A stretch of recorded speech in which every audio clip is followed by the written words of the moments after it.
আপনার trial face করার জন্য আপনার আমাদের সাবেক প্রধানমন্ত্রী শেখ হাসিনা গোপালগঞ্জে বসবাস করা শুরু করবেন, এবং যখন কোর্টে হাজিরা দেওয়ার ব্যাপার থাকবে তখন এসে ঢাকায় হাজিরা দিয়ে আবার হয়তো চলে যাবে। আমাদের সাথে আজকে যুক্ত আছেন professor doctor lieutenant colonel Nazmul Hossain Kalimullah, বিএনসিসিও প্রতিষ্ঠাতা জানিকম। এছাড়াও যুক্ত আছেন Abdullah Mamun Sakib, advocate, Bangladesh supreme court. আপনার এসপির চিঠি, আসলে যে চিঠির যে ইস্যুটা, মানে এখানে আসলে বিভিন্ন ধরনের নাশকতা, বিভিন্ন ধরনের গ্যাঞ্জাম হতে পারে, এরকম একটা আশঙ্কা তৈরি হয়েছে। ধন্যবাদ। যে চিঠিটি 28 জুলাই আপনার স্বাক্ষর করেছেন আমাদের সম্মানীয় ডিআইজি পলিটিক্যাল স্পেশাল ব্রাঞ্চ, তিনি কতগুলো নির্দেশনা প্রদান করেছেন। বেসিক্যালি আপনি বলতে পারেন এটা ইন্টারনাল ডকুমেন্ট এবং বা নোটিফিকেশন।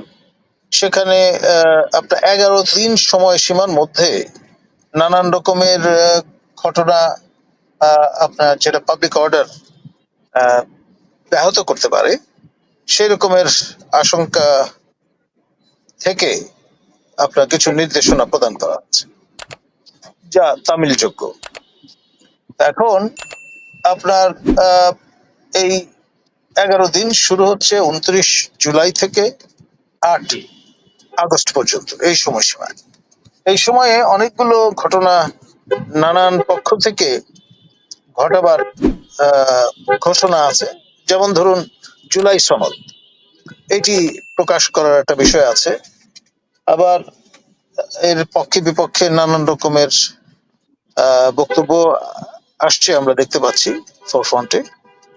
আর এর পাশাপাশি আপনার মুক্তিযোদ্ধাদের একটা ইনিশিয়েটিভও শোনা গেছে, যে 71 বনাম 24 এরকমের একটা বিভাজন তৈরি হতে পারে। আবার আপনার জুলাই সনদে যদি সংবিধান বাতিলের মতো কোনো ঘোষণা থাকে, তাহলে সেটা নিয়ে আরেক রকমের প্রতিক্রিয়া তৈরি হতে পারে। আর এর পরম্পরায় যেটি হতে পারে সম্ভাব্য, যে আপনার বর্তমান সরকার হয়তো বিদায় নিতে পারে এবং তদস্থলে আপনার নতুন ধরনের একটি সরকার দায়িত্ব নিতে পারে দেশের, যেটি জরুরি সরকার বলা যেতে পারে, অর্থাৎ ইমার্জেন্সি গভর্নমেন্ট। আমরা বিভিন্ন ধরনের সরকার ব্যবস্থার অধীনে দিনাতিপাত করেছি বাংলাদেশে। রাষ্ট্রপতি শাসিত সরকার, মন্ত্রী পরিষদ শাসিত সরকার, তারপরে তত্ত্বাবধায়ক সরকার, তারপরে অন্তর্বর্তী সরকার, যেমন জাস্টিস শাহাবুদ্দিনের প্রথমটি এবং এখন যে ডক্টর ইউনূসের দ্বিতীয়টি। তারপরে আমরা এখানে আরেকটি ফর্ম হয়তো আমাদের দেখতে হতে পারে, যেটি এমার্জেন্সি সরকার, অর্থাৎ মহামান্য রাষ্ট্রপতিকে সামনে রেখে তার নেতৃত্বে এটি ক্যাবিনেট গঠিত হতে পারে। তখন হয়তো এই আমি বলছি, তখন আপনার কাউকে প্রধান উপদেষ্টা বানানোর প্রয়োজন পড়বে না। আবার ওই নিশ্চয়ই আপনার ইয়াজউদ্দিন মডেলের কথা মনে আছে, একই সঙ্গে তিনি প্রধান উপদেষ্টা এবং মহামান্য রাষ্ট্রপতির দায়িত্ব পালন করেছেন একটা নির্দিষ্ট সময় পর্যন্ত। তো এটা সবকিছুর একটা মিশেল, এবং এই সরকার যদি গঠিত হয় তাহলে প্রথমে 4 মাসের জন্য, and that can be extended, 4 মাস 4 মাস করে বাড়াতে হবে, 2030 পর্যন্ত গড়াতে পারে এই এক্সটেনশন। আর আপনার এখানে সংবিধানে যেহেতু স্পষ্টতা নেই, অস্পষ্টতা আছে এই নিরিখে, ফলে সেটি যদি ঘটে তাহলে সেটি অবৈধ সরকার বলার কোনো সুযোগ থাকবে না। কারণ বর্তমান ব্যবস্থায় একমাত্র মহামান্য রাষ্ট্রপতি হচ্ছেন বৈধ ব্যক্তি, বৈধ প্রক্রিয়ায় নিয়োজিত ব্যক্তি। তো ফলে তার নেতৃত্বে যদি সরকার গঠিত হয় তাহলে সেটি আপৎকালীন জরুরি একটা পরিস্থিতি হয়তো সেটি ঘটতে পারে। এখন ধরুন এর পাশাপাশি আবার প্রবাসী সরকার গঠিত হতে পারে। আপনার বাংলাদেশের জন্মই কিন্তু প্রবাসী সরকারের হাত ধরে। আপনার নিশ্চয়ই মনে আছে 17 এপ্রিল প্রবাসী সরকার আপনার শপথ গ্রহণ করেছিল এবং তার উপর ভিত্তি করে আমরা দেখেছি যে পুরো স্বাধীনতা সংগ্রাম সেটি পরিচালিত হয়েছে এবং স্বাধীনতা সংগ্রামের পরিসমাপ্তি 16ই ডিসেম্বর বিজয় দিবসের মধ্য দিয়ে। এবং তারপরে কিছুদিনের মধ্যেই প্রবাসী সরকারের যারা ম্যানিং করতেন তারা সবাই ঢাকায় বিমানবন্দর, তেজগাঁও বিমানবন্দরে এসে উপনীত হয়েছিলেন এবং আমাদের জাতির পিতা বঙ্গবন্ধু শেখ মুজিবুর রহমান 10 জানুয়ারি যখন ফিরে আসলেন, তারপর আপনার সরকারের ধরন গেল পাল্টে। ধন্যবাদ। স্যার, এখানে আপনি যে দুইটা অপশন বলেছেন, একটা হচ্ছে রাষ্ট্রপতির তত্ত্বাবধানে একটি সরকার গঠিত হতে পারে এবং অপরটি হচ্ছে প্রবাসী সরকার গঠিত হতে পারে। এই আপনার এই দুইটা আসলে সম্ভাবনা কোনটার কতটুকু? যদি প্রবাসী সরকার গঠন হয় সেক্ষেত্রে আসলে এটা কার তত্ত্বাবধানে হতে পারে? দেখুন, আপনার আমাদের প্রতিবেশী রাষ্ট্র মিয়ানমারে এখন চলমান এবং বিদ্যমান দুটি সরকার আছে। একটি কেন্দ্রীয় জুন্তা সরকার যারা দখলে আছে দেশের, আরেকটি হচ্ছে প্রবাসী সরকার, অং সান সুকির নেতৃত্বাধীন সরকার এবং যার প্রতি আন্তর্জাতিক সম্প্রদায়ের সমর্থন রয়েছে। এখন ধরুন, আপনার যারা গত সরকারের নেতৃবৃন্দ আহ, ভারতে আশ্রয় নিয়েছেন, ইউরোপে, আমেরিকায়, বিভিন্ন দেশে বা কানাডায় বা অস্ট্রেলিয়াতে আছেন, তারা উদ্যোগ নিয়ে হয়তো একটা প্রবাসী সরকারও গঠন করে বসতে পারে। তখন ব্যাপারটি দাঁড়াবে একটু কমপ্লেক্স এন্ড কমপ্লিকেটেড। আপনার ডিফ্যাক্টো দখলে যারা আছে বা দায়িত্বে আছে দেশের মধ্যে যে সরকার আর দেশের বাইরে সরকার, সেরকম একটা পরিস্থিতিতে আপনার ট্রায়াল ফেস করার জন্য আপনার আমাদের সাবেক প্রধানমন্ত্রী শেখ হাসিনা গোপালগঞ্জে বসবাস করা শুরু করবেন এবং যখন কোর্টে হাজিরা দেওয়ার ব্যাপার থাকবে তখন এসে ঢাকায় হাজিরা দিয়ে আবার হয়তো চলে যাবে। এবং বর্তমান সরকারের অধীনে যে ট্রায়ালটা, সেটা আহ, তার দৃষ্টিতে বা তার সমর্থকদের দৃষ্টিতে আপনার জাস্টিস হারিট, জাস্টিস বারিট বলে বিবেচিত হতে পারে। যখন একটা এর চেয়ে মোর নিউট্রাল একটা গভর্নমেন্ট আসবে, তখন সেই সরকারের অধীনে আপনার ফেয়ার ট্রায়ালের সম্ভাবনা বেড়ে যেতে পারে। এই বিবেচনায় তখন হয়তো তিনি আসবেন, ফেস করবেন। তার সেক্ষেত্রে কিন্তু আপনি ফেস জি, করবে আমাদের দেশের দুই নেত্রীর ফেস করবার অসাধারণ ক্যাপাসিটি আছে, ট্র্যাক রেকর্ড আছে। আমাদের দেশ নেত্রী খালেদা জিয়া, তিনি কিন্তু আপসীন নেত্রী শিরোপা পেয়েছেন। মূলত তিনি 111 সরকারকে মোকাবেলা করেছেন এবং বলেছেন যে কোনো অবস্থায় তিনি দেশ ছাড়বেন না। আর আপনার জননেত্রী শেখ হাসিনা যখন দেশের বাইরে চলে গেলেন, তিনি যখন ফিরলেন, সমস্ত ভ্রুকুটি, চেষ্টা, প্রতিবন্ধকতা অতিক্রম করে ইংল্যান্ড থেকে কিন্তু ঢাকায় চলে এসেছিলেন। এই ক্ষেত্রেও তাকে আটকানো যায়। স্যার, এরকম পরিস্থিতি যদি সৃষ্টি হয় সেটা আসলে কত দিনের মধ্যে হতে পারে আনুমানিক? এটা এই সামনের অগাস্ট মাসেই হয়ে যেতে পারে। সেই রকম একটা আশঙ্কা থেকেই একেবারে অনুমান নির্ভর এরকম একটা চিঠি ইস্যু হয়েছে বলে আমি মনে করি না। স্যার, সেক্ষেত্রে আপনার বর্তমানে যারা আছে, অর্থাৎ বর্তমান যারা ক্ষমতাসীন আছে, ক্ষমতাসীনের যারা অধিষ্ঠ আছে, তারা কি এত সহজে ব্যাপারটাকে মেনে নিবে? বা আপনার যারা জুলাই দেখুন, আগস্টে শেখ হাসিনাও তো মেনে নিতে চাননি। আপনার গত অগাস্টে শেখ হাসিনাকে মেনে নিতে চেয়েছিলেন, একবার শেষ মুহূর্ত 45 মিনিট আগ পর্যন্ত চলে যাওয়ার তিনি কিন্তু আর্গু করেছেন, নানান রকম অবস্থান নিয়েছেন। সবসময় তাই হয়। কে অমল ধবল আপনার চেয়ার ছাড়তে চায় বলেন? জি, রাইট। জনাব সাকিব, আপনার কাছে আসবো স্যারের সূত্র ধরেই, অর্থাৎ স্যার যে তথ্যটা আমাদেরকে দিল, যে অচিরেই, অর্থাৎ আপনার আমাদের মোটামুটি আমরা 11th আওয়ারেই আছি এটা বলা চলে। তো এই ক্ষেত্রে যদি এরকম একটা পরিস্থিতি তৈরি হয়, ইতিমধ্যে আমরা বিভিন্ন সময় দেখেছি বর্তমান যারা ছাত্র সমন্বয়ক বা এনসিপি যে নেতাকর্মী যারা আছে তারা বিভিন্ন সময় হুমকি ধামকি দিয়ে আসছে। তারা যদি 5ই আগস্টে তৎকালীন আওয়ামী সরকার যদি তাদের যদি পতন না হতো তাহলে তারা যুদ্ধ ঘোষণা করতো। তাহলে এই বর্তমান যে সিচুয়েশনটা তৈরি হচ্ছে স্যারের কথা মতো বা স্যারের কথা অনুযায়ী, এরকম একটা পরিস্থিতি যদি তৈরি হয়, তাহলে কি আপনার মনে হয় যে তারা একটা গৃহযুদ্ধ দিকে মানে ধাবিত হবে বা তারা এরকম ঘোষণা দিতে পারে বা পুরো দেশ একটা গৃহযুদ্ধের দিকে ধাবিত হতে পারে? জি, ধন্যবাদ। আমার সহ আলোচক শ্রদ্ধ করিমুল্লাহ স্যারকে আমি আমার পক্ষ থেকে আন্তরিক অভিনন্দন এবং ধন্যবাদ জানাচ্ছি। স্যারের সাথে আজকে আমি এই সরাসরি কথা বলার সুযোগ পাচ্ছি। আমি প্রথমে বলতে চাই যে 2024 সালের যে 5 আগস্টে শেখ হাসিনার যে পতন হয়েছিল, সেই পতন আমি মনে করি এটা শেখ হাসিনার নিজের পায়ে নিজে কুড়াল মেরেছে ওয়ান কাইন্ড অফ। কারণ জুলাই অভ্যুত্থান যখন চলছে তখন কিন্তু কেউ জানতো না যে এটা কি আসলে অভ্যুত্থান নাকি সরকার পতনের একটা বিষয়।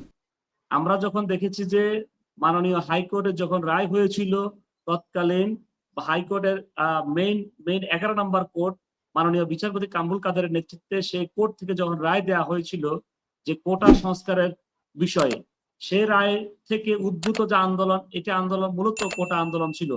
এবং বাংলাদেশের কখনো কোনো রাজনীতিবিদ এটা বলতে পারবেন না, কোনো দল বলতে পারবে না এটি শেখ হাসিনার বিরুদ্ধে বা সরকার পতনের আন্দোলন ছিল। পরবর্তীতে শেখ হাসিনা এবং তার দলের নেতৃত্বের কারণে, একটি গোয়ার্তুমির কারণে এবং একগুঁয়েমির কারণে এই আন্দোলনটা একটি বড় একটা আন্দোলন সৃষ্টি হয় এবং সেই ফলে 2024 সালে 5 আগস্ট শেখ হাসিনা পালিয়ে যায়, যেটি দক্ষিণ এশিয়ার মধ্যে একটি খুবই চাঞ্চল্যকর বিষয়। এবং এটি খুবই আমি মনে করি এটি প্রধানমন্ত্রী শেখ হাসিনা হিসেবে একটি নির্লজ্জ একটা আচরণ করেছেন। তিনি যদি 3রা বা 4ঠা বা 5 আগস্ট সকালে পদত্যাগ করে যদি জেলে চলে যেতেন, হয়তো বা আজকে এই অবস্থা সৃষ্টি হতো না। এখন আমি আপনার প্রশ্নে আসি যে স্যার, আপনার স্যারের সাথে আমি অ্যাড করতে চাচ্ছি যে যদি বাংলাদেশে যদি এই ধরনের ঘটনা ঘটে যায়, এখানে কোনো গৃহযুদ্ধ হবে কিনা বা পরবর্তী আইনগত পদক্ষেপ কিংবা বাংলাদেশের রাজনৈতিক পরিস্থিতি কোন দিকে চলে যায়, এটি একটি বড় একটি চিন্তার বিষয়। যেহেতু এসবি স্পেশাল ব্রাঞ্চ থেকে একটি বিষয় উত্থাপন করা হয়েছে যে যে বাংলাদেশের আইন শৃঙ্খলা রক্ষা করা খুবই জরুরি এবং বাংলাদেশের অভ্যন্তরীণ রাজনীতিতে একটি বিপদ আসতে পারে, সেই প্রেক্ষিতে তারা জনগণকে সচেতন করার জন্য এই ধরনের একটি পদক্ষেপ নিয়েছে। এটি বাংলাদেশ পুলিশের এটি নিয়মিত দায়িত্ব আমি মনে করি এবং রাষ্ট্রের অখণ্ডতা, সার্বভৌমত্ব এবং অভ্যন্তরীণ শৃঙ্খলা রক্ষার দায়িত্ব সকল বাহিনী। এখন প্রশ্ন হচ্ছে যে গৃহযুদ্ধ হবে কিনা। এখানে গৃহযুদ্ধ হওয়ার মতো কোন পরিস্থিতি আমি দেখছি না। কারণ এই মুহূর্তে আওয়ামী লীগকে যে ফেস করতে হলে অবশ্যই তাকে মাঠে এসে ফেস করতে হবে। কারণ বাংলাদেশে আপনারা দেখতে পাচ্ছেন যে বিএনপি, জামাত এবং নতুন দল যে এনসিপি, এরা বিভিন্ন কথা বললেও পরবর্তীতে ওরা ঐক্যবদ্ধ হয়ে যায়। সেই ক্ষেত্রে যদি শেখ হাসিনা বা আওয়ামী লীগ যখন এই রাজপথে আসতে চাইবে, তখন আমি মনে করি যে সকল দল ঐক্যবদ্ধ হয়ে তাদেরকে প্রতিহত করতে পারে অথবা প্রতিরোধ করতে পারে। এখন এই পরিস্থিতিতে গৃহযুদ্ধ হওয়ার সম্ভাবনা একেবারেই ক্ষীণ। প্রশ্ন হচ্ছে যে সরকারের দায়িত্ববোধ কি ছিল। এখন যে জুলাই গণ অভ্যুত্থান হওয়ার পরে যে জুলাই সনদের বিষয় আসছিল, সেটি আজ থেকে আর 10 মাস আগে হওয়ার কথা ছিল এবং হতে পারত। আমি চিন্তিত যে বা ব্যথিত এবং মর্মাহত যে আমি একজন জুলাই যোদ্ধা ছিলাম, কিন্তু আমাদের অন্তর্বর্তীকালীন সরকার কোন উদ্দেশ্যে বা কোন কারণে এটি এত লিঙ্গারিং করছে বা এত এত এত দিন যে বিলম্ব করছে, এটি এই জুলাই সনদের কোন ধরনের অস্তিত্ব এখন আমরা দেখিনি। যদি জুলাই সনদ যদি একটি সাধারণ ঘোষণা হয়ে থাকে, তাহলে এক্ষেত্রে একটা ভিন্নতা থাকতে পারে। যদি জুলাই সনদ যদি জুলাইয়ের গণ অভ্যুত্থানকে ধারণ করে যদি দেয়া হয়, তাহলে আমি মনে করি অদূর ভবিষ্যতে বাংলাদেশের একটি রাজনৈতিক স্থিতিশীলতা আসতে পারে। কিন্তু যদি এমন হয় যে বিভিন্ন ধরনের শব্দ চয়নের মাধ্যমে জুলাই সনদকে যদি একটা দলীয় একটা ম্যান্ডেটে নিয়ে আসে, তাহলে একটা মতবিরোধ সৃষ্টি হতে পারে এবং রাজনৈতিক দলগুলোর মধ্যে বিরোধ সৃষ্টি হওয়ার ফলে এখানে অভ্যন্তরীণ একটি গন্ডগোল বা এই যে গৃহযুদ্ধ হওয়ার সম্ভাবনা থাকতে পারে। স্যার, আপনার কাছে যদি আমি এই একই প্রশ্ন নিয়ে আসি, যদি আপনার যেহেতু ইতিপূর্বে কলিমুল্লাহ স্যার, আপনার কাছে যদি আমি একটু আবারও ফেরত আসি, সেটা হচ্ছে ইতিপূর্বে এনসিপি যে নেতাকর্মী আছে এবং বর্তমান সরকারের উপদেষ্টা জনাব আসিফ মাহমুদ, সজীব ভুইয়া সহ তারা বিভিন্ন সময় বলেছে যদি 5ই আগস্ট সরকার পতন না হতো তাহলে তারা সশস্ত্র যুদ্ধের ঘোষণা দিত। তো এই মুহূর্তে যদি আওয়ামী লীগ আবার রিটার্ন করে, সেক্ষেত্রে তারা কি আবারও সেই সশস্ত্র যুদ্ধের ঘোষণা তারা দিবে কিনা? যদি তারা সেই সশস্ত্র যুদ্ধের ঘোষণা দেয়, তাহলে এই যে যে একটা যুদ্ধ করতে গেলে অনেক বড় ধরনের আপনার লোকবল লাগে, অস্ত্র লাগে, ফাইন্যান্সিয়াল সাপোর্ট লাগে, এই যে যে ব্যাপারগুলো সার্বিক দিক বিবেচনা করে আপনার কি মনে হচ্ছে স্যার?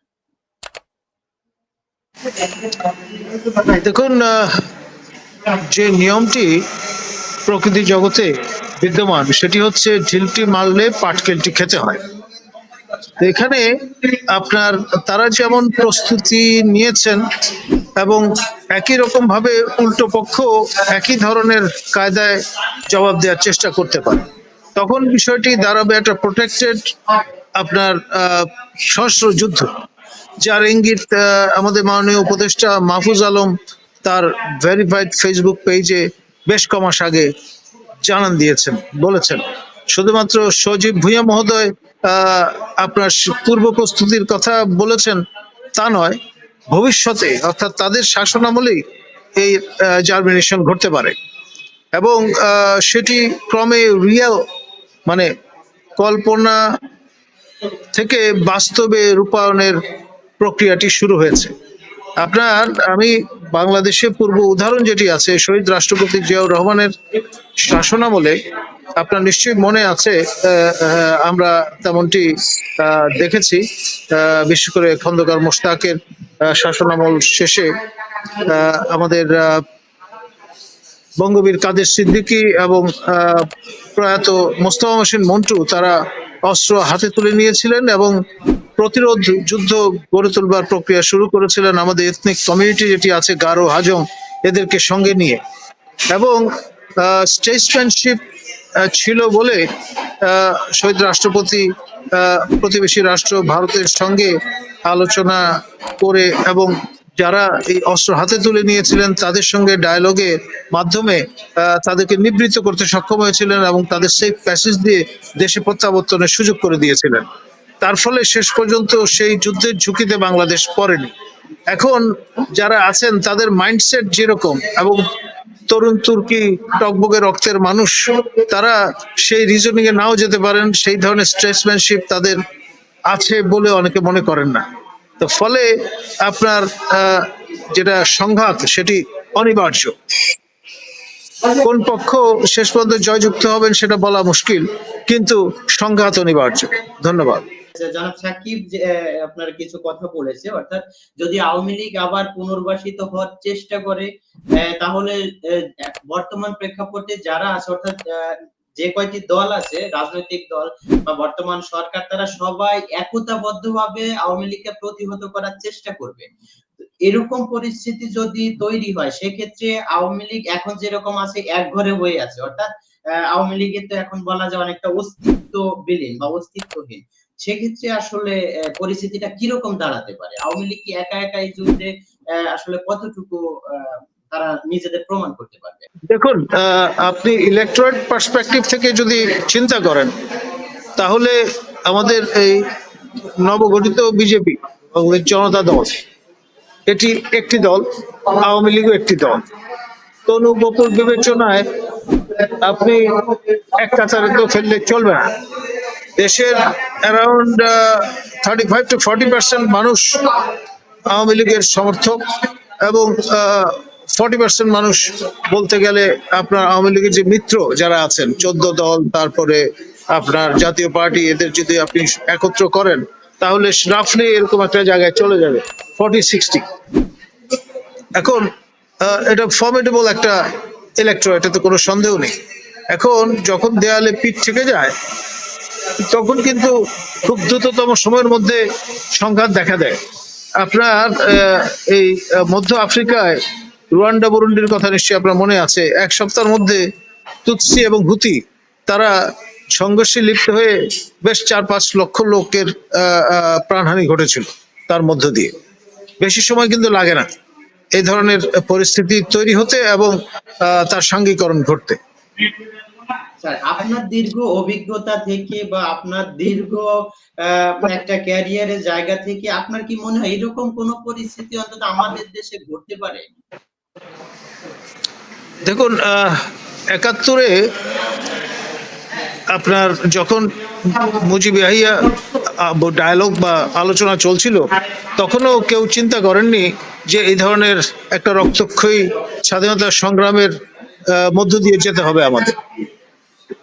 ডায়ালগ ফেল করেছিল এবং অপারেশন সার্চ লাইট এমিনেন্ট হয়ে গিয়েছিল। আপনার 65-র যুদ্ধের সময় যদি কেউ বলতো 71-এ এই অঞ্চলটি আলাদা হয়ে যাবে, তখনও কেউ কিন্তু বিশ্বাস করতো না। আপনি আমি কেউ যদি বলবার চেষ্টা করতাম, আমাদের উপর মারমুখী জনতা ক্ষিপ্ত হয়ে লিঞ্চিং করার চেষ্টা করত। বিষয়গুলো এইরকম। সুতরাং আগাম খবর দিয়ে, পূর্বাভাস দিয়ে, ঘোষণা দিয়ে কাণ্ডগুলো হয় না। আপনার প্রথম মহাযুদ্ধ আপনার সারায়েভোর একটি হত্যাকাণ্ড দিয়ে শুরু হয়েছিল, শেষ হয়েছিল এটি ট্রেনের কামরায় ভার্সাইতে। 8ই ধন্যবাদ। আগস্ট পর্যন্ত বিশেষ সতর্কতা জারি করার পেছনে অবশ্যই স্যার এতক্ষণ ব্যাখ্যা করলো যে বেশ কিছু কারণ আছে। তো এখান থেকে আবার আরো কিছু কারণ বলা হয়েছে, যেমন ফেসবুক, ইউটিউব, উস্কানিমূলক তৎপরতা, এরকম অনেক ধরনের মানে বিভিন্ন কারণ এসবির পক্ষ থেকে বলা হয়েছে বা পুলিশের পক্ষ থেকে বলা হয়েছে। সাকিবের কাছে প্রশ্ন হচ্ছে যে এই যে গত 1 বছরে ফেসবুক, ইউটিউবে তো অনেক ধরনের কথাবার্তা, অনেক ধরনের উস্কানি দেওয়া হয়েছে। ইতিমধ্যে আমরা বিভিন্ন হরতালের ডাকও দেখেছি, যদিও সেই জায়গাগুলোতে খুব বেশি প্রভাব পড়েনি। তো এই যে সামগ্রিকভাবে এই পরিস্থিতি এই আপনার 8ই আগস্ট পর্যন্ত, অর্থাৎ আজকে থেকে 8ই আগস্ট পর্যন্ত এই টার্মে আসলে এটা আসলে কি হতে পারে? বা এই যে ফেসবুক, ইউটিউবে যারা আপনার বিভিন্ন ধরনের উস্কানিমূলক কথাবার্তা ছড়িয়েছে 1 বছর, তাদের বা প্রশাসন কিভাবে এই 1 বছর তাদেরকে আসলে কিভাবে প্রশাসন হ্যান্ডেল করেছে? জি, বিষয়টা হচ্ছে যে আমরা দেখতে পেলাম যে 2009 সালে যখন আওয়ামী লীগ গভর্নমেন্ট আসে এবং সেই থেকে 2024 সাল পর্যন্ত ক্ষমতা ছিল 5ই আগস্ট পর্যন্ত। কিন্তু তখন আমরা দেখতে পাচ্ছি যে তথ্য প্রযুক্তি আইন এবং ডিজিটাল সিকিউরিটি আইন অনুযায়ী কোনো ব্যক্তি যদি কোনো বক্তব্য কোনো ফেসবুকে পোস্ট আকারে অথবা অন্য কোনো মাধ্যমে যদি প্রদান করতেন, তখন কিন্তু ইনস্ট্যান্ট মামলা হতো এবং সেই ব্যক্তি গ্রেপ্তার হতো।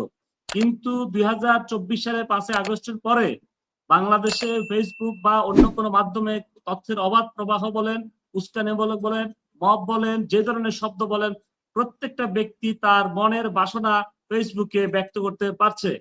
এটি 2009 এবং 2009 থেকে 24 পর্যন্ত যে অবস্থাটা এবং 24 পরবর্তী বাংলাদেশের পরিস্থিতি পুরোটাই ভিন্ন।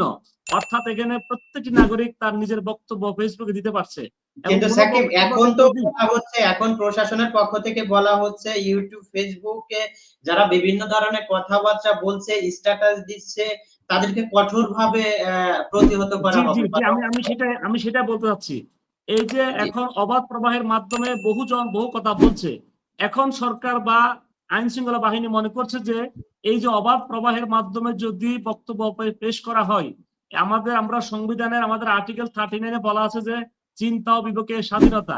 কিন্তু এই শব্দটা বলার আগে আরেকটা কথা আছে, আইন অনুযায়ী আইনে আরোপিত বিধিনিষেধ সাপেক্ষে প্রত্যেকটা ব্যক্তি তাদের চিন্তা বিবেকের স্বাধীনতা প্রয়োগ করতে পারবে। দ্যাট মিনস আপনাকে আইন এবং বিধি অনুযায়ী কথা বলতে হবে। আপনি চাইলে কোনো কথা বলতে পারবেন না, কোনো ফেসবুকে পোস্ট, কোনো বক্তব্য ব্যক্ত করতে পারবেন না। এটি আপনার বাংলাদেশ সংবিধানেও কিন্তু বলা হয় নাই। বাট আমাদের কতিপয় ব্যক্তি এটাকে ভুল ব্যাখ্যা দেন যে আমার কথা বলার স্বাধীনতা আছে, আমি আপনাকে গালি দিতে পারবো না, আমি আপনাকে উস্কানি দিতে পারবো না, এই ধরনের স্বাধীনতা আমাকে বাংলাদেশ সংবিধান এবং বাংলাদেশের কোনো আইনে দেওয়া হয় নাই। এখন সরকার মনে করছে যদি এই যে বিভিন্ন ভুল তথ্যাদি অথবা এই ধরনের উস্কানিমূলক বক্তব্য দিয়ে যদি জনগণকে যে খেপিয়ে তোলা যায়, তাহলে দেশটা অস্থিতিশীল হতে পারে। সেক্ষেত্রে এখন এসবি এবং অন্যান্য আইন শৃঙ্খলা বাহিনী মনে করছে যে যদি আমরা এটা কঠোরভাবে দমন করতে না পারি, তাহলে হয়তো দেশের জনগণের কাছে ভুল মেসেজ যেতে পারে, যাতে মানুষ একটি বিশৃঙ্খল পরিবেশে থাকে এবং সেই বিশৃঙ্খলা থেকে, যেহেতু আমরা জানি যে এটি গণ অভ্যুত্থানের সরকার এবং এখানে আওয়ামী লীগকে প্রতিহত করা হয়েছে বা পতন করা হয়েছে, যাই বলেন না কেন, কিন্তু আওয়ামী লীগের মনে কিন্তু ক্ষোভ রয়েছে যে আমি দীর্ঘ 16 বছর এখানে ক্ষমতা ছিলাম এবং বাংলাদেশের স্বাধীনতা থেকে শুরু করে বিভিন্ন জায়গাতে আওয়ামী লীগের অবদান ছিল, হুট করে আওয়ামী লীগ এখান থেকে চলে যাবে। আওয়ামী লীগের মনে কি একেবারে কি মনোবেদনা বা মনোব্যথা নাই? অবশ্যই ব্যথা আছে। সে চাইবে যে এই ধরনের উস্কানি বা এই ধরনের বক্তব্য থেকে সে যদি কোনো কিছু ক্যাশ করতে পারে তাহলে তার জন্য লাভ। এবং সরকার দেখছে যে যদি জনগণের মাঝে এই ধরনের ক্যাশ হওয়া যদি কিছু যদি ঘটে যায় তাহলে আওয়ামী লীগকে প্রতিহত করা বা আওয়ামী লীগের যে বিশৃঙ্খল কর্মকাণ্ড হতে পারে সেটা নিয়ন্ত্রণ করা কঠিন হয়ে যাবে। সেক্ষেত্রে সরকারের ত্বরিত সিদ্ধান্ত যেটি, যে অবশ্যই কোনো ব্যক্তি যদি ফেসবুক বা অন্য কোনো মাধ্যমে যদি কোনো বক্তব্য পেশ করেন যেটি বিশৃঙ্খল সৃষ্টি হতে পারে, সেক্ষেত্রে গ্রেপ্তার করার মতো সরকারের একটি ব্যবস্থা নিতে পারে। এখানে আইনগতভাবে সরকারের কোনো দায়বদ্ধতা থাকার কথা না, কারণ সরকার যেহেতু গণ অভ্যুত্থানের মাধ্যমে আসছে তাহলে অবশ্যই তাকে টিকিয়ে রাখতে হলে, অবশ্যই জনগণকে রক্ষা করতে হলে, আপনি এটা হয়তো খেয়াল করে দেখবেন যে যদি আজকে আওয়ামী লীগ ফিরে আসে, আমরা দেখতে পাচ্ছি যে 2024 সালের যে জুলাই অভ্যুত্থানে প্রায় 1500+ ব্যক্তি মারা গেছে। এতগুলো ব্যক্তি এবং 30,000 ব্যক্তি পঙ্গুত্ব বরণ করেছে, অনেক ব্যক্তি চক্ষু হারিয়ে ফেলেছে। এই যে ব্যক্তিগুলো যে আজকে নিঃস্ব হয়ে গেল, সেই নিঃস্ব হওয়ার জন্য আওয়ামী লীগ কিন্তু এখন পর্যন্ত কোনো দুঃখ প্রকাশ করেনি। কোনোভাবে আওয়ামী লীগের যে ভুল হয়েছে এটাও কিন্তু আওয়ামী লীগের কোনো নেতা নেত্রী বা আওয়ামী লীগের যে প্রেসিডিয়াম সদস্য তারা কেউ এলো বলছে না। তাহলে তাদের উদ্দেশ্য হচ্ছে একটা, যে আমরা ক্ষমতা থেকে বিচ্যুত হয়ে গেলাম, ক্ষমতা থেকে চলে গেলাম, আমাকে যে কোনো ভাবেই হোক ক্ষমতা আসতে হবে। এই ক্ষমতা আসতে গেলেই একটা কনফ্লিক্ট সৃষ্টি হবে, সেই কনফ্লিক্ট থেকে অবশ্যই আইন শৃঙ্খলা বাহিনী প্রতিহত করবে, এটা একটা স্বাভাবিক বিষয়। সাকিব, আপনি যে বললেন আপনার আওয়ামী লীগের পক্ষ থেকে কোনো নেতাকর্মী এখন পর্যন্ত ক্ষমা চায়নি বা আপনার তারা এটা সহানুভূতি প্রকাশ করেনি। প্রশ্নটা হচ্ছে তাদের কি সেই স্পেসটা দেওয়া হয়েছে? 5ই আগস্টের পরে তাদের উপরে যেভাবে দমন পীড়ন, যেভাবে নিপীড়ন চালানো হয়েছে, তাদেরকে কি এই স্পেসটাকে বা সুযোগটাকে এখন পর্যন্ত দেওয়া হয়েছে? যে আমি ঠিক আছে আপনাকে একটা কথা আপনারা, বলি, জি এখানে দমন নিপীড়ন বলতে আমরা যা দেখতে পাচ্ছি যে মিডিয়াতে, বাস্তবে আমি একজন সুপ্রিম কোর্টের আইনজীবী, আমি আপনাকে একটা কথা বলি, গত কয়েকদিন আগে চিফ অ্যাডভাইজারের পক্ষ থেকে একটা বক্তব্য দেওয়া হয়েছে যে প্রায় 90,000 মামলা হয়েছে। বাস্তবে 90,000 মামলাতে 90,000 ব্যক্তি অ্যারেস্ট হয় নাই। আওয়ামী লীগকে কোনো দমন নিপীড়ন করা হয় নাই। আমার এলাকার নোয়াখালী 5 কোম্পানিগঞ্জ কবিরাট, সেখানে আওয়ামী লীগ যারা করছে অধিকাংশ নিজেরা স্বেচ্ছায় পালিয়ে গেছে। কাউকে হয়তো, হ্যাঁ এটা সত্য কথা, অভ্যুত্থানের প্রথম দিকে 2-1 দিন একটু গন্ডগোল সৃষ্টি হয়েছে, বিভিন্ন জায়গায় অগ্নিসংযোগ হয়েছে, এটা সত্য। কিন্তু 8ই আগস্টের পরে আমার নোয়াখালীতে সামান্যতম আওয়ামী লীগকে কারো গায়ে হাত দেওয়া হয় নাই। যে ব্যক্তিকে 2-একটা ঘটনা ঘটতে পারে এটা স্বাভাবিক বিষয়, কিন্তু একেবারে ঢালাওভাবে যে আওয়ামী লীগ দমন করা হচ্ছে এটা কিন্তু করা হয় নাই। এখন প্রশ্ন হচ্ছে যে এখন আওয়ামী লীগ যে পর্যন্ত প্রায় 3.5 লাখ প্লাস নেতাকর্মী আওয়ামী লীগের গ্রেপ্তার হয়েছে। আপনার 5ই আগস্টের পর থেকে এখন পর্যন্ত আপনার 3,000 প্লাস শুধুমাত্র মব সৃষ্টি করে আপনার হত্যা করা হয়েছে। এই যে এগুলাকে এটা আপনি মব কি বলা বলবেন? যাবে না, এগুলা কারণ কি দমন-পীড়ন আমি নয়? আমি মব বলবো না, কারণ হচ্ছে কি, মব হচ্ছে এটা ওয়ান কাইন্ড অফ মিডিয়া সৃষ্টি। বাংলাদেশে আপনি যখন 10 জন মানুষ একত্রিত হবে তখন মানুষের মেজাজ কিংবা আপনার মানুষের এই যে মানুষের যে অবস্থাটা নিয়ন্ত্রণ করা কঠিন। এখন আপনি বলেন যে মব সৃষ্টি করে মানুষের সাথে একটা বিশৃঙ্খল সৃষ্টি করা হচ্ছে, এটা মিডিয়া থেকে আগত শব্দ। কারণ মব যদি বলেন তাহলে বাংলাদেশে মব আগেও ছিল। স্যার যেন আমাদের সিনিয়র স্যার আছেন, তার জানেন 1971 যে যুদ্ধ পরবর্তী বাংলাদেশে যে পরিমাণ মব হয়েছে, আপনি জানেন যে ঢাকা শহরে অনেকগুলো বাড়িঘর যখন এখান থেকে যুদ্ধ পরবর্তী ব্যক্তিরা যখন পালিয়ে যায় কিংবা হিন্দুরা যখন এদেশ থেকে চলে যায়, সেই হিন্দু সম্পত্তিগুলো এই আওয়ামী লীগ দখল করেছিল। আমি বহু আওয়ামী লীগকে চিনি যারা মুক্তিযুদ্ধ নামে মুক্তিযুদ্ধ শব্দ ব্যবহার করে তারা বিভিন্ন বাড়িঘর দখল করে আজকে তারা ভোগ দখল করছে, এবং বিভিন্ন সময় আইনের আশ্রয় নিয়ে তথাকথিত মুক্তিযুদ্ধ সাজিয়ে বিভিন্ন ধরনের এই যে লাভ লালসা তারা গ্রহণ করেছে, এটাও এক ধরনের মব ছিল। এই মব বাংলাদেশে আগেও ছিল, এখনো আছে। কিন্তু কথা হচ্ছে যে মব এখন বলছেন, আগে বলছেন কি, আগে বলছেন যে পলিটিক্যাল বিশৃঙ্খলা, এখন বলছেন মব। কারণ মিডিয়াটা এখন এমন ভাবে কথা বলছে যে অবাধ প্রবাহের কারণে, যে বিশ্ব মিডিয়া দেখাতে হবে যে আওয়ামী লীগকে আমরা মব করে আমরা প্রতিহত করছি। মূলত এটা কোনো কথা না। আপনি দেখতে পাচ্ছেন যে শ্রীলঙ্কাতে যখন সরকার পতন হয় তখন কিন্তু শ্রীলঙ্কার পার্লামেন্ট এবং শ্রীলঙ্কার প্রেসিডেন্টের বাসভবনে যে পরিমাণ মানুষ ঢুকে গেছে, এটাকে আপনি মব বললেন, এটা মব না। কারণ এটা জনগণ, ঐক্যবদ্ধ জনগণের একটি প্রতিহত। কারণ 16 বছর যখন আওয়ামী লীগ যখন বাংলাদেশের মানুষের শোষণ করেছে, সেই শোষণ যদি না করতো তাহলে জনগণ আজকে এই পরিমাণ ক্ষিপ্ত হতো না। আপনি জানেন 18 সালে ইলেকশন যখন হয়, সেই ইলেকশনে বিএনপি কে মাত্র 7টি আসন দেওয়া হয়েছিল, 6টি নির্বাচিত এবং একটি কোটায়, যেটি আমাদের মহিলা একজন ব্যারিস্টার তিনি এই কোটায় এমপি হয়েছিলেন। তাহলে আপনি প্রশ্ন করেন যে বিএনপি কি 7টা আসন হওয়ার জন্য, 7টা আসনের জন্য মালিক বাংলাদেশে? অবশ্যই না। তাহলে মব সৃষ্টি করছে তখন এই আওয়ামী লীগ। আজকে আওয়ামী লীগ মব সৃষ্টি করে 18 ইলেকশন বন্ধ আপনার করেছে এবং 2014 সালের ইলেকশনে 154 আসনে বিনা ভোটে আওয়ামী লীগ আপনার সংসদ সদস্য নির্বাচন করে ফেলছে, যাতে বাংলাদেশের সংবিধান অনুযায়ী বলা আছে যে 151টি আসন পেলে সেই দল সরকার গঠন করবে। যেখানে 154টি আসন তৈরি করে ফেলছেন, এটাও কি মব নয়? অবশ্যই এটাও মব। 153টি 54 না 153টি আসন, আমি 54 বলেছি। তাহলে 18, 14 এবং 24 সালের ইলেকশন যখন আওয়ামী লীগ মব করেছে, যদি আওয়ামী লীগ যদি কোনো একটা ইলেকশন যদি সঠিকভাবে দিত, তাহলে হয়তো আজকে ডক্টর ইউনূসের জন্ম হতো না, এই যে উপদেষ্টা পরিষদ আসতো না, গণ অভ্যুত্থান হওয়ার কথা ছিল না। যদি বিএনপিকে অন্তত 100টা আসন দিয়ে যদি পার্লামেন্টে পাঠাতে পারতেন, এখানে আওয়ামী লীগের কোনো কিছুই ক্ষতি হতো না। আপনি মনে করছেন যে কি আজকে আওয়ামী লীগ ক্ষমতা ছিলাম, আমি বিএনপিকে ব্যানিশ করে দেবো? এই ব্যানিশ করতে গিয়ে বাংলাদেশের আজকে আওয়ামী লীগ মূলত ব্যানিশ হয়ে গেছে। এখন প্রশ্ন, আপনি একবার বলছেন আপনার একবার 7টি আসন দিয়েছে, আর এক নির্বাচন মানে সেখানে 7টি আসন দিয়েছে, মানে ব্যাপারটা কি রকম না আসলে, মানে এটাকে আওয়ামী লীগ অনুগ্রহ করছে বিএনপির প্রতি, যে অনুগ্রহ করে 7টি আসন দিয়েছে এরকম? অবশ্যই, কারণ যদি সুষ্ঠু নির্বাচন দেখাতে পারতো, বিএনপি তো 6টা আসন পাওয়ার কথা না। আর 154টা আসনে আপনি যখন 14 ইলেকশন করে ফেলছেন, আপনি মনে করছেন যে 154টি আসনে অন্যান্য প্রার্থীগণ চলে গেছে, এটা সত্য? এটা সম্পূর্ণ মিথ্যা কথা। কিন্তু আইনের আশ্রয় নিয়েছে যে শেখ হাসিনা বলেছে যে এটা আইনগতভাবে নির্বাচন হয়েছে। মূলত নৈতিকতার একটা কথা আছে, পলিটিক্যাল যে নৈতিকতা, সেটি আওয়ামী লীগ ধ্বংস করে দিয়েছে এই দেশ থেকে। যদি তারা রাজনৈতিক শ্রদ্ধাবোধ থাকতো, সহনশীলতা থাকতো, তাহলে হয়তো আমরা 5 আগস্ট দেখতাম না। এখন এই যে আওয়ামী লীগ যদি এই সুযোগটা নেই যে আমি ক্ষমতা থেকে চলে গেলাম, আমি এসে সবাইকে মারবো, আপনি এটা মনে রাখবেন যে 1500 ব্যক্তি মারা গেছে 2024 সালের গণ অভ্যুত্থানে। যদি আওয়ামী লীগ যদি ফিরে আসে, 15,000 মানুষ মরতে এটা চিন্তা করবে না তারা, কারণ তাদের এখন 3000+ মানুষ মারা গেছে 5ই আগস্ট থেকে এখন পর্যন্ত। আপনার 1500 ধরেন একটা আন্দোলনে মারা গেছে, এটার ভিতরে অনেক ধরনের ক্যালকুলেশন ছিল, পক্ষ বিপক্ষ থার্ড পক্ষ, মানে অনেক ক্যালকুলেশন ছিল। বাট সেই যেই আন্দোলন মানে যেটাকে উদ্দেশ্য করে একটা আন্দোলন সংগঠিত হলো, 1500 লোক মারা গেল, সেই আন্দোলন পরবর্তী সময় তো 3035+ মানুষ আমরা দেখলাম রাস্তায় পিটিয়ে তাদেরকে মারতে। তাহলে আপনি কোনটাকে আসলে ব্যাখ্যা করবেন? আচ্ছা, 3035 মানুষ মারা গেছে আপনি বলছেন, এটার রেকর্ডটা আপনি কোথায় পেয়েছেন? আমার নোয়াখালীতে একজন ব্যক্তিকে মারা হয়েছে, প্রত্যেকটা রেকর্ড আছে, এটা প্রত্যেকটা রেকর্ড আছে। আপনাকে আমি ওয়ান বাই ওয়ান এটার প্রমাণ দিতে পারবো, ওয়ান বাই ওয়ান প্রমাণ দিতে পারবো। আপনি প্রমাণ দেন, শুনেন। আপনি গণহারে যখন মানুষকে ওপেন ফায়ারিং করছেন, উপর থেকে গুলি করছেন, আপনি সামরিক বিমান ইউজ করছেন যে মানুষকে মারার জন্য সারা পৃথিবী দেখেছে।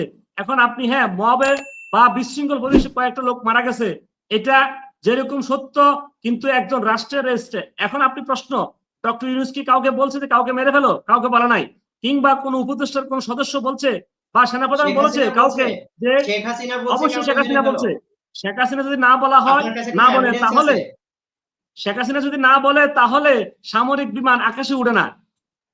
শেখ হাসিনা কিন্তু প্রতিরক্ষা বাহিনীর প্রধান, প্রতিরক্ষা মন্ত্রীর দায়িত্ব পালন করে।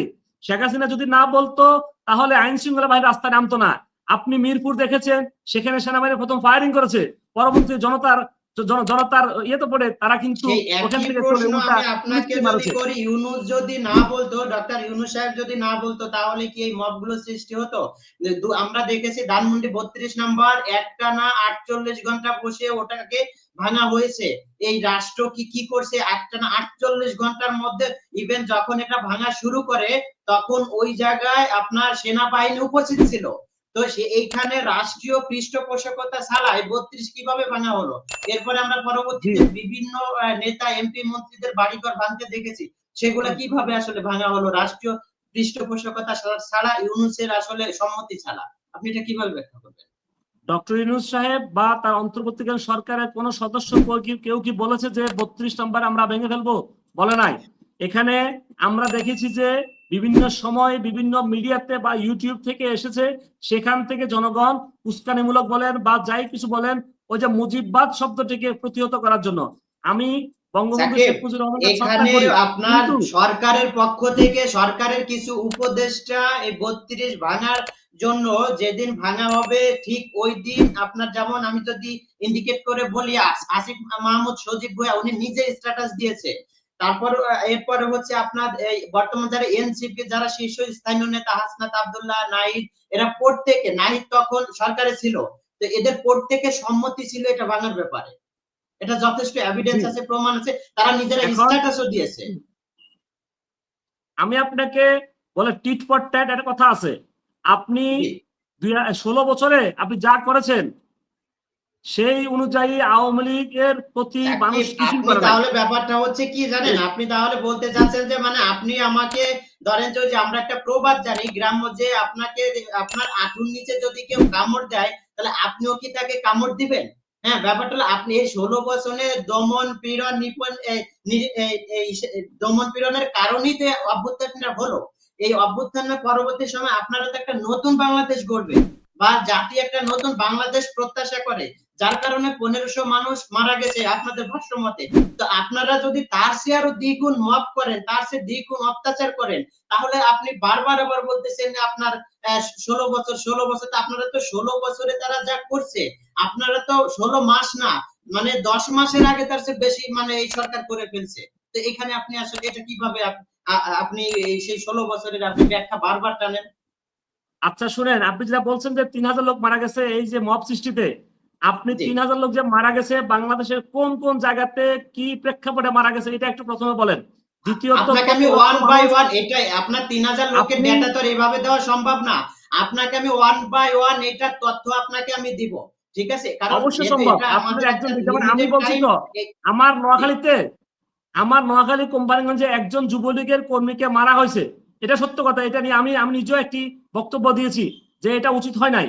তাহলে আমার নোয়াখালীতে যদি মানুষ মরে একজন, এবং নোয়াখালীতে এট এ টাইমে বিএনপি তিনজন মানুষ মারা গেছে, আপনি যদি সেটাও যোগ করেন যে মবের মধ্যে মারা গেছে, আপনি দেখেন 5ই আগস্টের পরে যখন বাংলাদেশের নতুন সরকার আসছে তখন কিন্তু চাঁদাবাজি টেন্ডারবাজি বিভিন্ন জায়গায় বিভিন্ন অবস্থায় সৃষ্টি হয়েছে। এখন ক্ষমতার পালাবদলে মানুষ ক্ষমতাকে গ্রহণ করার জন্য, তার কর্তৃত্ব এবং তার যে আধিপত্য বিস্তার করার জন্য মানুষ মারা গেছে, এই লায়াবিলিটি কিন্তু ডক্টর ইউনূসের না। এই লায়াবিলিটি সেই ব্যক্তির যে ব্যক্তি আধিপত্যবাদে বিস্তারে।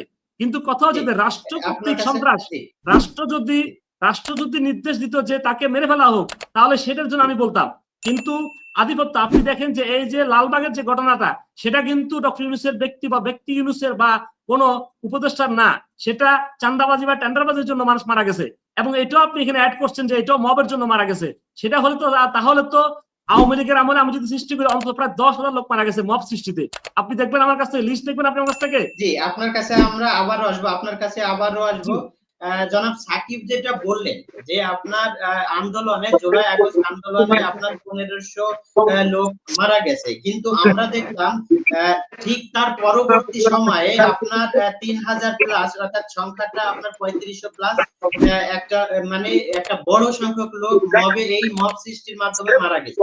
তো এখন ওরা বারবার যে একটা কথা বলতেছে যে এই আপনার আন্দোলনে 1600 মানুষ মারা গেছে, 1500 মানুষ মারা গেছে, আপনার 30,000 মানুষ আপনার আহত হয়েছে। এখানে আপনার কি বলে এটা শেখ হাসিনার অর্ডারে হয়েছে। তাহলে কি আমরা এই একই কথা কি বলতে পারি না যে বর্তমান প্রেক্ষাপটে, অর্থাৎ 5ই আগস্টের পরে যে সিচুয়েশনটা দেশে তৈরি হয়েছে, এই সিচুয়েশনটার জন্য ডক্টর ইউনূস দায়ী, ইভেন অনেক কিছু উনার নীরব সম্মতিতে হয়েছে।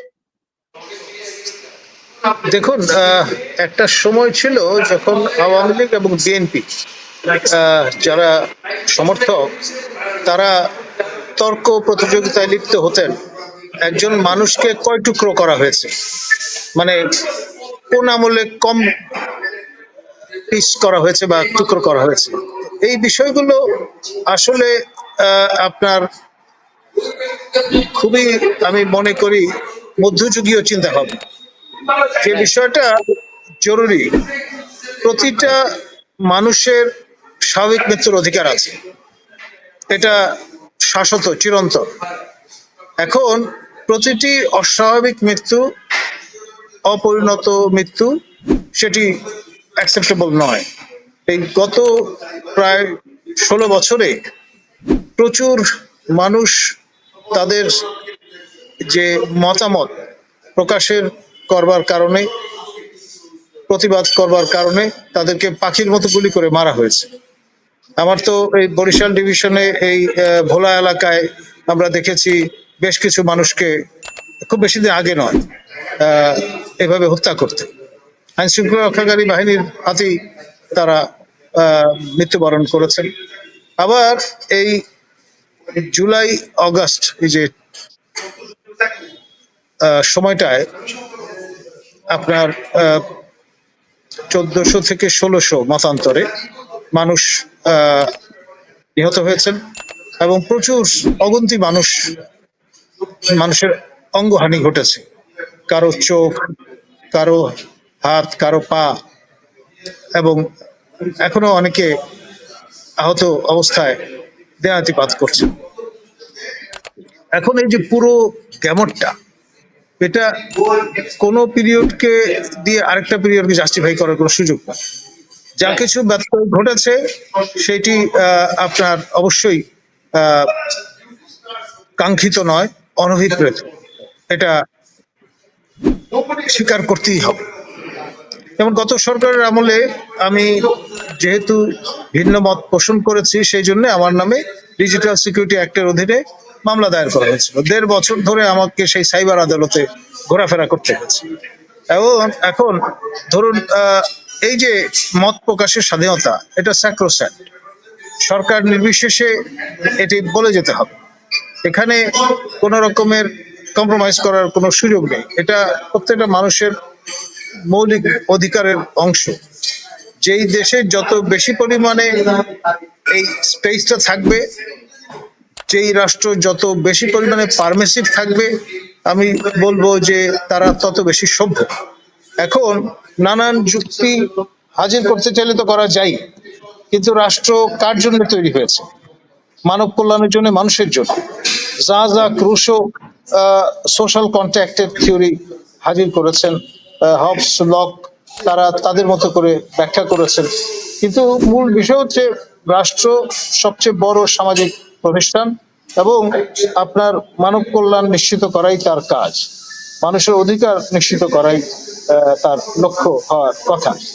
তো সেই জন্য আমরা আসলে আমাদের যুক্তিগুলো শাশ্বত চিরন্তন যে বিষয়গুলো আছে তার সপক্ষে হাজির করব, এটাই আমরা প্রত্যাশা করি। একটি রেজিমের অন্যায়কে আরেকটি রেজিমের অন্যায় করবার জন্য ঢাল হিসেবে ব্যবহার করা কখনোই কাম্য হতে পারে না। ধন্যবাদ।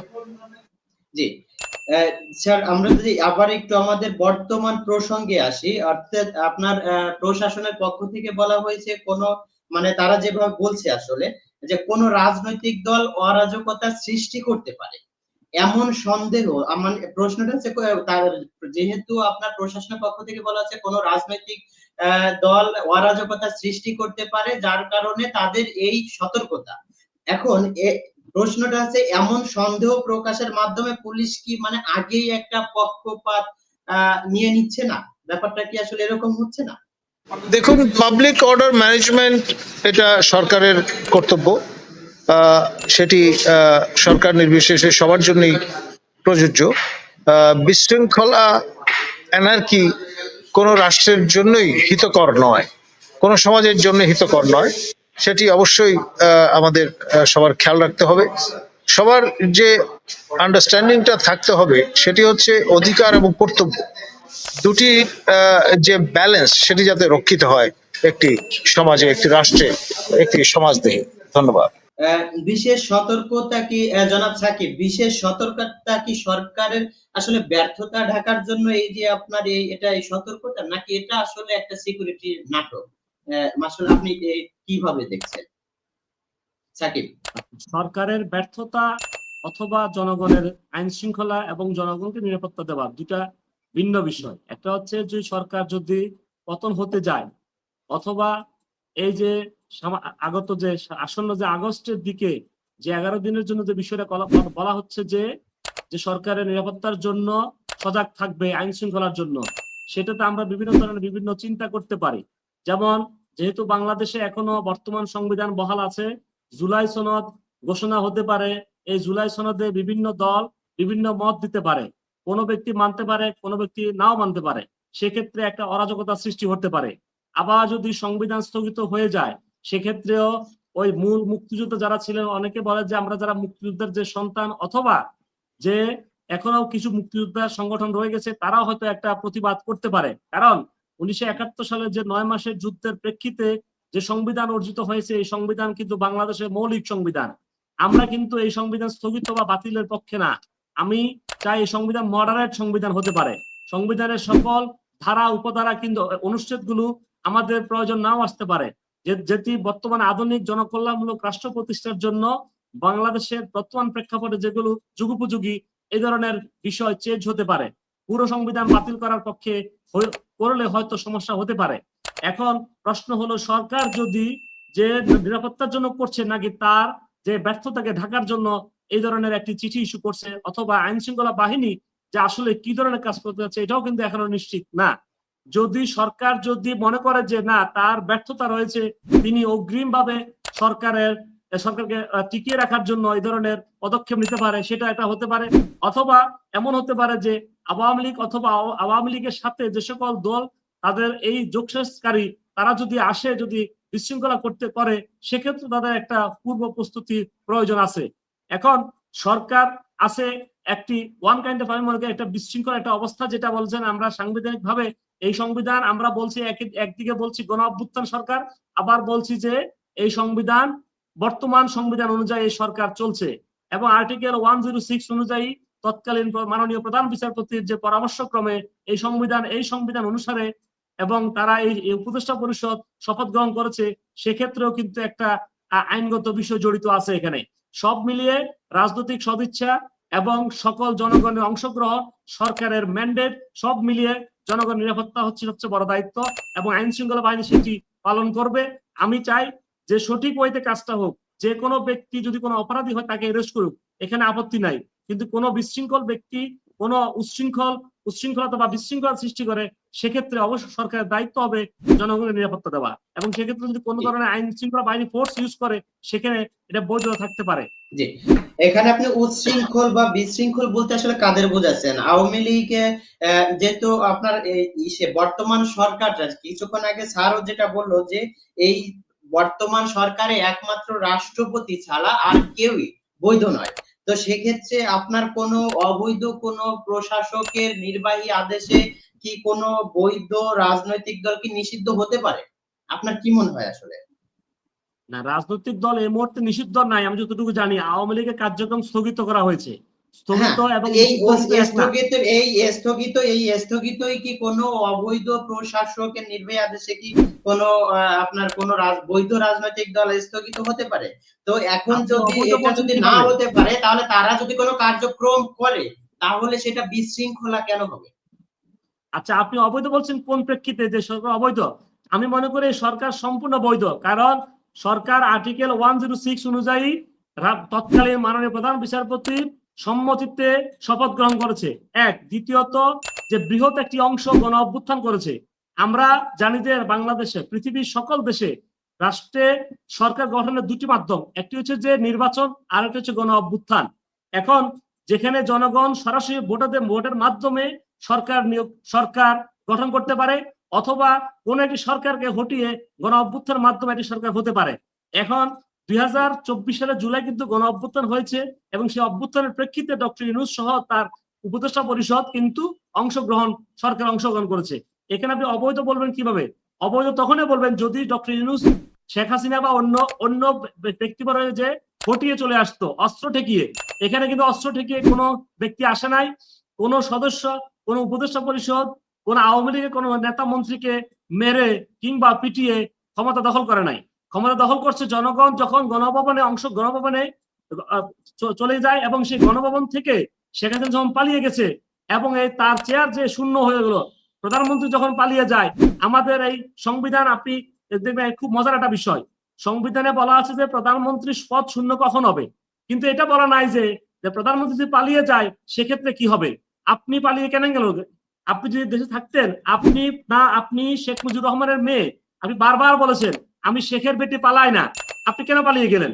মানলাম আপনাকে সেনাবাহিনী ঘিরে ফেলছে, জনতা ঘিরে ফেলছে, আপনি এখানে আপনার জীবন দিয়ে বিলিয়ে দেন যে আমি আমার বাপ জীবন দিয়েছে, আমিও জীবন দিয়েছি দেখো জনগণের জন্য, আপনি পালিয়ে গেছেন। এখন বলছেন যে কি আমার এই চেয়ারটা বেদখল হয়ে গেছে। মনে করেন আপনি এখন যে চেয়ারে বসে আছেন এই চেয়ারটাকে আমি এসে এখানে দখল করতে পারবো দূর থেকে? অবশ্যই না। কারণ আমাকে ওই জায়গাটা চিনতে হবে এবং সেই চেয়ারে যেতে হবে, গেলে আমি ওই চেয়ার দখল করতে পারবো। আপনি জানেন গণভবন কিন্তু একটা খুব ফুল সিকিউর একটা জায়গা, 7-8 স্তরের নিরাপত্তা আছে। সেই নিরাপত্তা যখন ভেঙে যায়, জনগণ যখন বিক্ষুব্ধ হয়ে যায়, তখন শেখ হাসিনা চলে যায়। সে চলে যাওয়ার প্রেক্ষাপটে 8 আগস্ট ডক্টর ইউনূসের সরকার গঠিত হয়।